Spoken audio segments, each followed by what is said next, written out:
Es el capítulo ahora de la rehabilitación pulmonar.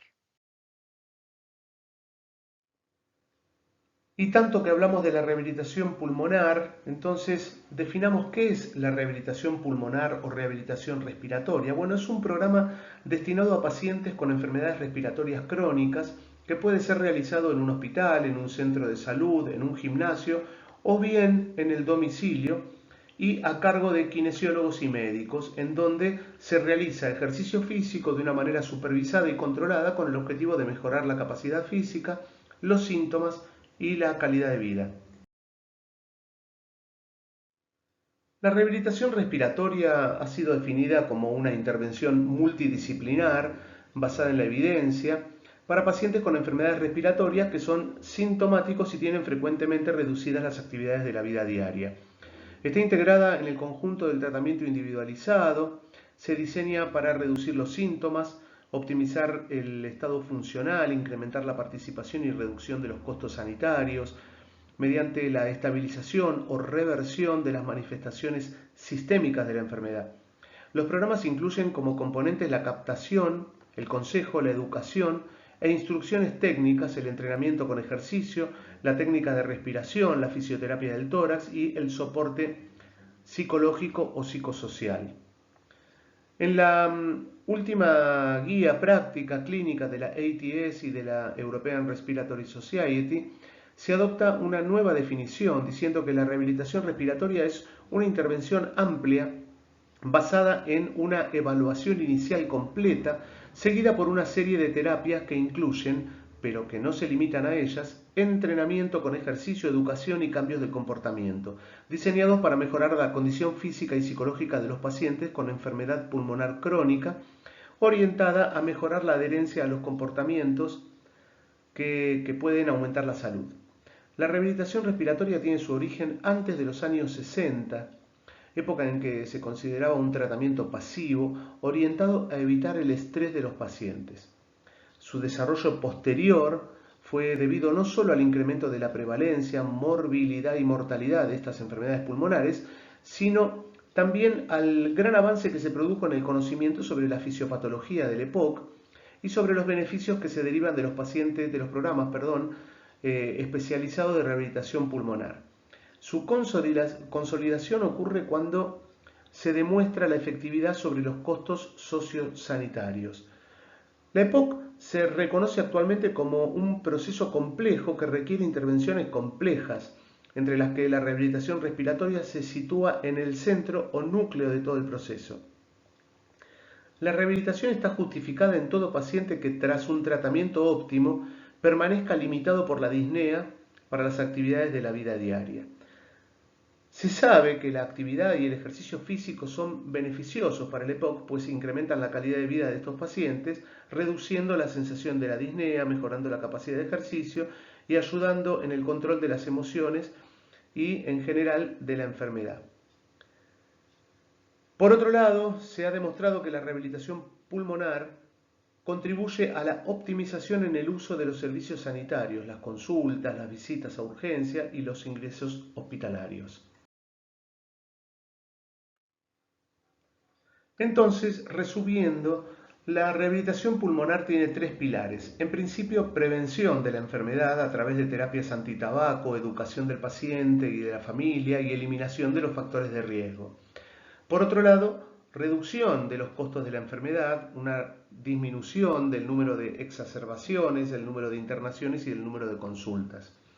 Y finalmente, la mejora de la calidad de vida mediante el aumento de la tolerancia al ejercicio, la disminución de la disnea, disminución de la ansiedad y de la depresión y a través de la reinserción social.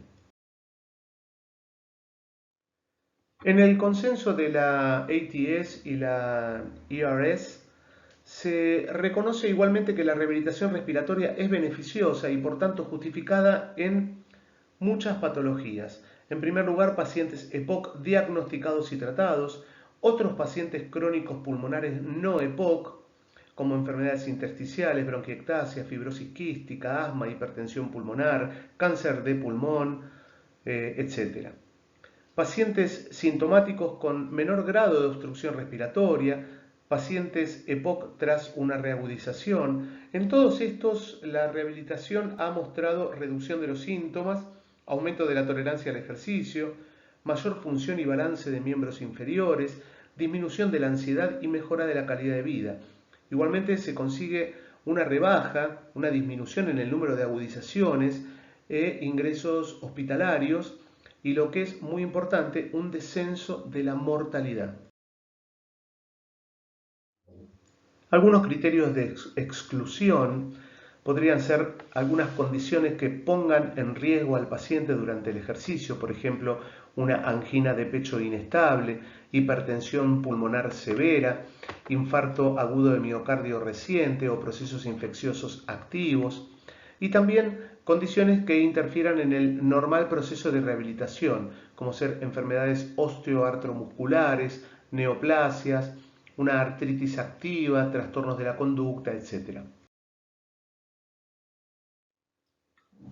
En la guía de la iniciativa GOLD se reconocen los beneficios y, por tanto, justifican la rehabilitación en este tipo de pacientes, estableciendo que es capaz de mejorar la capacidad de ejercicio, reducir la percepción de la disnea, reducir el número de hospitalizaciones y días de ingreso hospitalario, reducir la ansiedad y la depresión asociada al EPOC, mejorar la función de los miembros superiores con trabajos específicos, mantener los beneficios más allá del periodo de entrenamiento, mejorar la supervivencia, completar los beneficios del entrenamiento general mediante ejercicio específico de los músculos respiratorios, mejorar la recuperación tras las exacerbaciones y aumentar el efecto de los broncodilatadores de acción prolongada. Finalmente, repetimos, resumiendo, los objetivos de la rehabilitación pulmonar en definitiva es mejorar la calidad de vida de los pacientes, incrementar la tolerancia al ejercicio y disminuir la sensación de la disnea, disminuir el número y tiempo de internaciones, disminuir los recursos médicos y, obviamente, ayudar al paciente a la reinserción laboral y social. Los componentes de un programa de rehabilitación respiratoria en pacientes EPOC varían ampliamente, pero en un programa integral no deberían faltar el abandono del tabaco, un programa de ejercicio, el consejo nutricional y la educación. Es muy importante la necesidad de una valoración funcional previa mediante un test de esfuerzo, mediante una ergometría o mediante un test de marcha de 6 minutos, seguido de un programa de ejercicios que incluya 28 o más sesiones prolongadas durante más de 10 semanas. En algunos pacientes simplemente se le aconseja que caminen a la máxima intensidad, que no genere síntomas y que se mantengan en ella durante mínimo 20 minutos. En otros casos, se recomiendan programas de ejercicio aeróbico mediante entrenamiento continuo o intervalado, según vimos previamente. Y también se recomiendan ejercicios de fuerza y resistencia muscular en miembros superiores, inferiores y músculos respiratorios o inspiratorios. En las guías de la ATS también se establece la necesidad de una valoración previa seguida de un programa integral de entrenamiento que incluya ejercicios aeróbicos de fuerza y de flexibilidad. Para poder realizar la rehabilitación respiratoria tenemos unos requisitos mínimos. En principio, el recurso físico, necesitamos un área suficientemente extensa para permitir el desarrollo de las actividades físicas, no menos de 15 metros, marcado cada 3 metros para realizar el test de los 6 minutos. También la rehabilitación respiratoria es muy importante. El equipo de profesionales sanitarios que diseñan, educan, ejecutan, derivan o reciben el programa, que según la ATS debe integrar a kinesiólogos, terapeutas respiratorios, enfermeros, psicólogos, especialistas en cambio del comportamiento, fisiólogos del ejercicio, terapeutas ocupacionales, trabajadores sociales, profesores de educación física, etc. Estas figuras se solapan con otros profesionales como especialistas en medicina, medicina del deporte, neumonólogos, médicos de familia, licenciados en ciencias de la actividad física que muestran formación en este campo. Todo esto bajo un estricto código ético en donde prima la dignidad del paciente con independencia de lo social, económico y religioso. Del mismo código emanan la confidencialidad, la ausencia de intereses personales, la motivación por la formación continua y la importancia de la prevención frente al tratamiento. Algunos ejemplos del equipamiento necesario: podemos tener cintas rodantes, cicloergómetros, diferentes tipos de pesas, mancuernas, steps, pelotas, escaleras, elásticos, colchonetas, tensiómetros, saturómetros. Obviamente, aunque tengamos pacientes que no necesitan oxígeno, siempre hay que tener oxígeno disponible, tener un carro de paro, una caja de paro y un desfibrilador. Respecto a los exámenes clínicos, tenemos exámenes de mínima y de máxima. Los exámenes de mínima, por ejemplo, el examen funcional respiratorio, exámenes de gasometría arterial y un apto cardiológico, y obviamente una radiografía de tórax. También en algunos casos se puede pedir una pletismografía, un ecodoppler, una tomografía computada o alguna prueba de consumo máximo de oxígeno. Las evaluaciones que con más frecuencia se realizan son el test de 6 minutos, diferentes cuestionarios de calidad de vida, un test incremental que puede ser en cinta o en cicloergómetro, test evaluación de la fuerza muscular o el shuttle walking test. El test de caminata de 6 minutos es un test submáximo y tiene como requisitos una distancia mínima de pasillo de 30 metros, tener un oxímetro de pulso, un tensiómetro, y la idea es que el paciente camine la mayor distancia posible en 6 minutos. Hay que evaluar la saturación, si el paciente desatura con el ejercicio, y evaluar la respuesta al tratamiento. Vamos a ver seguidamente un video que muestra cómo se realiza el test. Por ejemplo, el cuestionario de calidad de vida de St. George es un cuestionario autoadministrado que se le da al paciente y el paciente lo tiene que completar.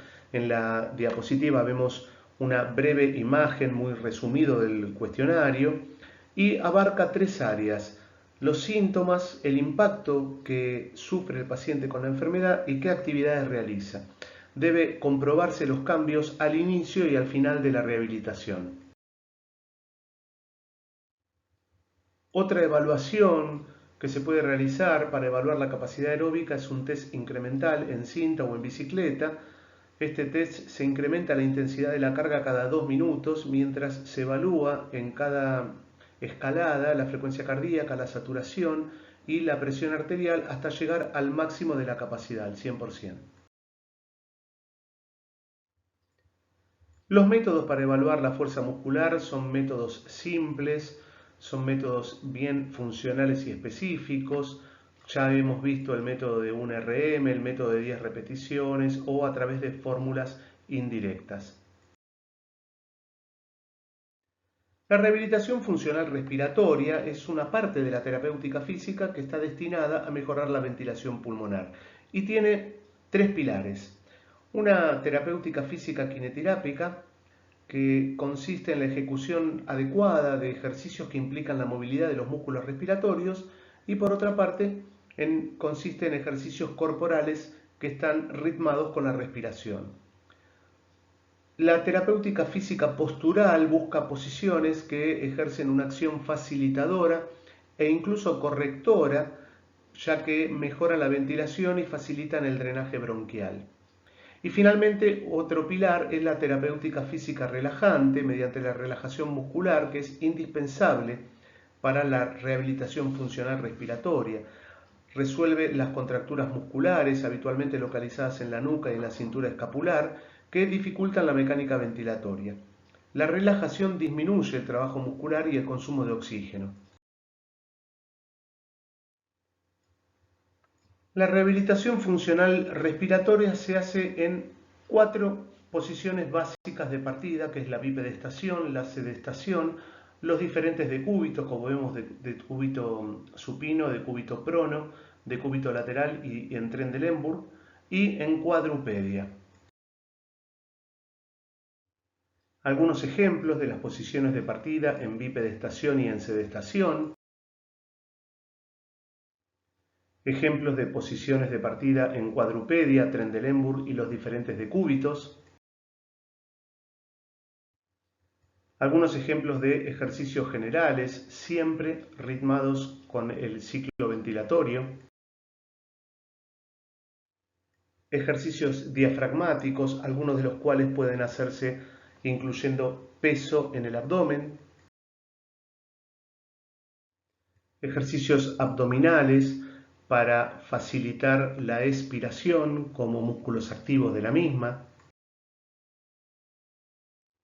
Más ejemplos de ejercicios abdominales, siempre ritmados con la respiración. Recordemos que los ejercicios abdominales actúan de forma activa en la expiración. Ejercicios que colaboren con la movilidad de la jaula torácica. Estos ejercicios pueden ser asistidos o autoasistidos. Es muy importante el trabajo propioceptivo. También trabajemos con los miembros superiores y con la cintura escapular, movimientos del cuello para mejorar el tono y la movilidad de los músculos fijadores e inspiradores accesorios.